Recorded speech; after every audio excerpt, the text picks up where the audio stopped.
It's a prime piece of real estate worth an estimated $75 million. But who really owns it? Well, to find out, you got to go back 100 years. Jim Murray reports. It's a beautiful stretch of California beach.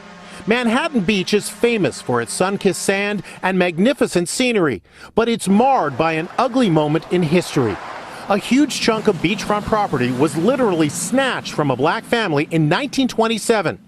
Charles and Willa Bruce bought the land and built a resort for black people in 1912. Allison Rose Jefferson is author of Living the California Dream. There was harassment of the Bruces for starting their business.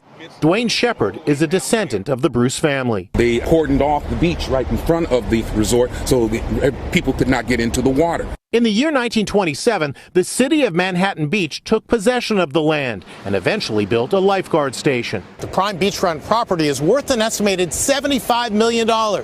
Now, nearly 100 years after it was taken from the family, the city and county appear on the verge of finally giving it back. Now 37-year-old Anthony Bruce, the great-great-grandson of the Bruces, finds himself the principal heir to the $75 million fortune. The Bruces would be the rightful owner of our land. These are the other descendants, the Bruce family today, as an historical wrong is corrected. LA County Supervisor Janice Hahn. This injustice against Willa and Charles Bruce weren't just against them. It was against generations of Bruces who most certainly would have been millionaires by now. After the Bruce family lost that property, they were barred from purchasing any new land in the area.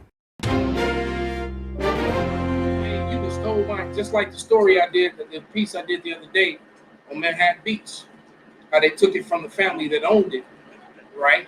And now they just got it back 100 years later.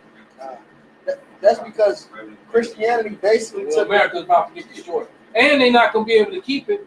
The property is worth $75 million. They're going to lose it in taxes.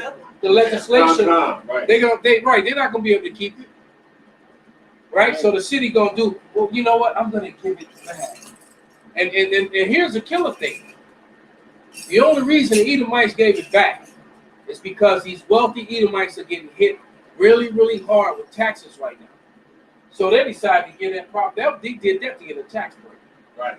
And they probably gonna get it back on the other end, get it for pennies anyway. Yep. So I know how these Edomites work, man. Excellent. So it looks like they're doing a good thing. They're going to give this property to a people who ain't never seen that kind of money, that don't know how to deal with it, and have no means to pay the taxes on that. You give me $75 million right now, and I have to pay. If you can't take the taxes out of the $75 million, then I'm screwed. Right. They used to have that problem with game shows. They get these cars and whatnot, and people couldn't pay the taxes on it. Oh, right. Yeah. That's what happened with the Oprah shit. Yeah. All damn cars and people couldn't pay the taxes on it. So she made it seem like she would go, hey, what the shit, if you do something? That's it. Right.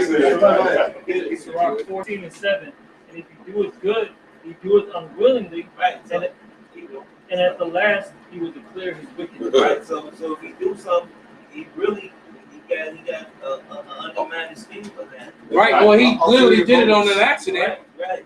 But then he's going to turn around and reverse that shit. Right. He realized that, damn, they actually profited in the way. Right. You know? Right. Or they just mad. They got to do this good to get to this ultimate evil. You know what I'm saying? So they're like, fuck, I gotta just start right here, motherfucker. But they gotta do it to ultimately get to their ultimate agenda of wickedness. Exactly. Of death. And that's the way these people operate, man. That's their modus apparatus. Yep. Their MO. Yep. All right.